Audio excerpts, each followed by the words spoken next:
Spoštovane dame in gospodje, projekt Ključ, drugi video današnjega dne, ko imamo nekako finale, alfa in omega, sončno oko. In da povemo nekaj, v čem je v bistvu smisel in namen tega. Da povemo kar na začetku, da to ni promocija cerkve kot sistema,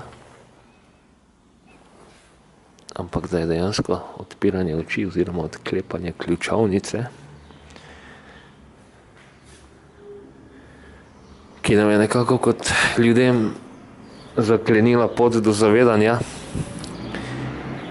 da smo kot ljudje duhovna bitja in da je to nek naš privilegij, ampak s tem seveda tudi bistvena dolžnost našega obstoja.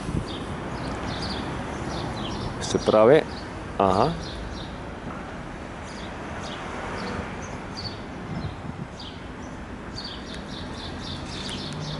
kaj je ključ, o katerem toliko govorim te pretekle tedne, te pretekle dni?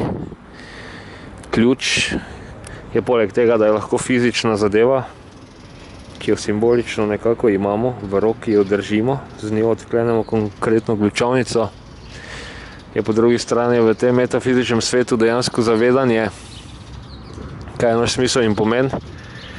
In ko gledamo tole svojo civilizacijo, ki je na brutalno pot uničevanja narave zašla v obdobju nekaj let pred, konkretno med in zelo intenzivno po drugi svetovni vojni, kjer je človeštvo uspelo v zgolj nekaj desetletjih naravo okrog nas obremeniti bistveno bolj kot vsem civilizacijam in generacijam pred tem. In vse to temelji na tem, da je človek dejansko dosegel nek odmik od svoje humane drže, od svojega primarnega poslanstva. In dogaja se namreč to, da je človek nehal verjeti vase in kot tak začel nekako pri sebi, v veliki večini pri sebi, življenje pojmovati kot pač neko obdobje, ki traja, in brez ustreznega gledanja, kaj bo pa ostalo za menoj. Se pravi, to nas privede do tega, da trošimo prekomerno, da gledamo na svoje trenutno ugodje in kaj se bo zgodilo za nami oziroma kaj bodo posledice naših dejanj, nas pa ne zanima. Seveda ne konkretno pač nas kot individualne osebe, ampak kot kolektiv. In dogaja se to, da je človek zašel z neke svojega primarnega poslanstva zaradi tega, ker nima ustrezne metafizične dejavnosti, ker nima ustrezne duhovnosti in ker so sistemi, ki bi naj človeku dejansko zagotavljali duhovno in metafizično razsvetljenje, uzurpirani se strani skupin, kriminaliziranih, kar potem veliko večino ljudi privede do tega, bodisi na eni strani, da se s tem zlijejo in postanejo zaslepljeni in fanatiki, po drugi strani pa da enostavno potem tisti ljudje, ki želijo biti dobri in spoznajo, kaj se v teh sistemih religij in verstev dogaja, postanejo pač, zdaj ne želim ravno uporabiti te besede, ampak jo bom, da bo razumljivo, ateisti, se pravi, na ta način nekako pasivno dobri. Ne hodi v nek sistem, ki je evidentno škodljiv, kar je jasno, po drugi strani se pa tudi ne udejanja, da bi si razširil svoje horizonte, se pravi, prične gojiti neko miselnost, prepričanje, da je etičen in moralen človek že s tem, da pač ni v obstoječi družbi sporen. Ne gre pa preko tega, se razumemo, ne gre preko tega, da bi obstoječo družbo dejansko analiziral, jo realiziral, da je dejansko na totalno krivi poti in jo hotel spremeniti, popraviti, oplemenititi, ampak je v obstoječi družbi pasivno dober, ne dela aktivno neke škode in s tem je kot človek zadovoljen, nekako v misli v sebi, saj pa jaz nisem nič takega naredil, jaz sem nedolžen. Ampak temu ni tako, ja? Ker vidimo, da tudi tisti, ki ne delajo motivirano škode, ne delajo motivirano koristi, se razumemo. Sedaj sem videl tukaj, ko se sprehajam, da je na Ptuju še en zelo zanimiv ključ, tukaj na mestnem stolpu, ki ima na vrhu sonce. Vidimo, genialna zadeva. No, v glavnem, in jaz v tem našem projektu Ključ želim ljudem prikazati, da je dejansko v teh sistemih verovanja vse skozi, če že ne eksplicitno, implicitno prikazano, kaj je dejansko tisto, v kaj bi človek naj veroval, se pravi, to je narava, okolje, vesolje, in da je bistvena za zdravo verovanje in doseganje višjega jaza svoboda. Svoboda, veruj v realnost, resnico in izogibaj se manipulativnih dogem. Kaj ti?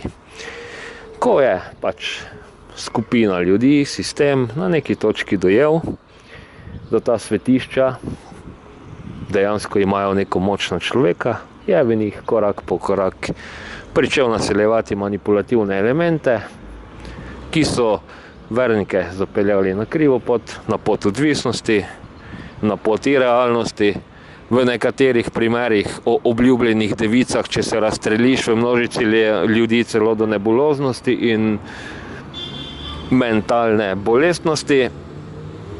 Vse samo zato, da se dejansko ne spozna, da pa z pravo vero vase, v naravo in v svet okrog sebe človek dejansko postane visoko etičen in moralen in družba, ki bi bila sestavljena iz miselno in tvorno čistih ljudi, bi bila optimalna ali pa celo idealna družba.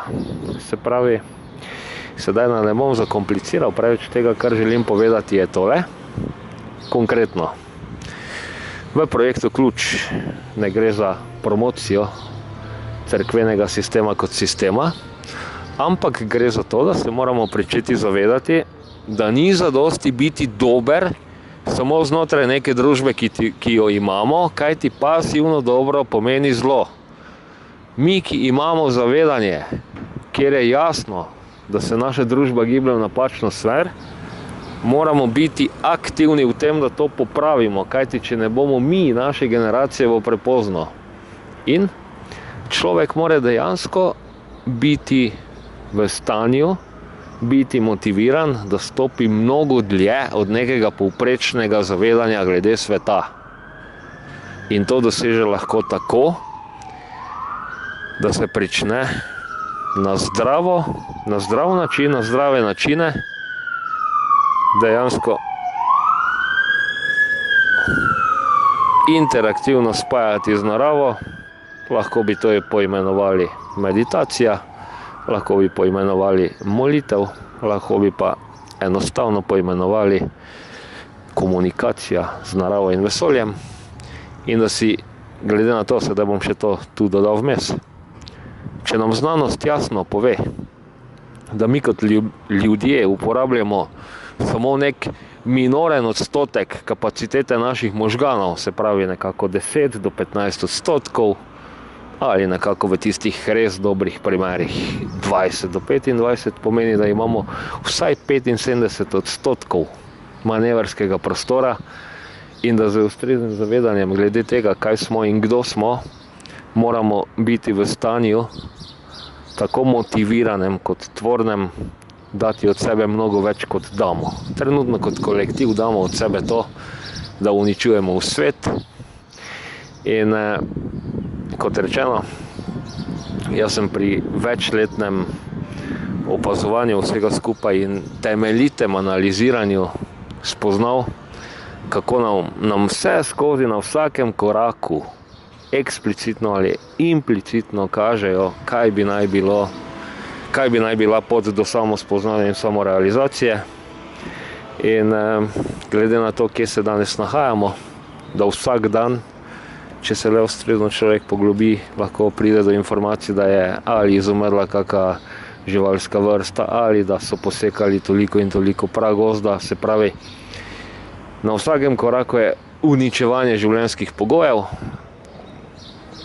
kar lahko strnemo nekako v sporočilo naše trenutne duhovnosti, naše civilizacije je, smisel našega življenja je uničevanje življenja. Ja? In da dejansko dosežemo odmik od tega, sedaj, ker je pač sončni dan, nedelja, je treba tudi zaiti malo v filozofske vode, moramo pričeti ustvarjati ustrezno razumevanje, kaj človek je, doumeti, da je odmik od pasivno dobrega dejansko nagovarjanje narave in neka metafizična duhovna aktivnost, in da pri metafizični in duhovni aktivnosti, se pravi, bodi si je to meditiranje, molitev ali verovanje, ne sme biti manipulativnih elementov, ki bi človeka poneumljali, ki bi mu kradli njegovo svobodo in ki bi ga delali odvisnika. Pasivno dobro, ki je enako zlu, lahko odpravimo samo z aktivno, duhovno in metafizično dejavnostjo, se pravi aktivno težnjo po razumevanju in realiziranju zdravega sveta. Kajti da smo pred tem, da svet uničimo, je nesporno dejstvo in naša dolžnost je, da to preprečimo in v, rečemo temu, drugi fazi tudi saniramo. In to je bistvo našega projekta Ključ, kako priti do tega, da se nam dejansko aktivira tistih nekaj dodatnih odstotkov, več ko delaš, več se ti aktivira možganov, da nismo samo stroj za uničevanje sveta, ampak smo dejansko ljudje z velikim L kot množica, z velikim Č kot individuum in da smo dejansko humana bitja. In še enkrat pokažem ta element na vrhu Ptujskega stolpa. Vse skozi nam je pokazano, da je sonce tisto, kar nas na našem svetu napaja.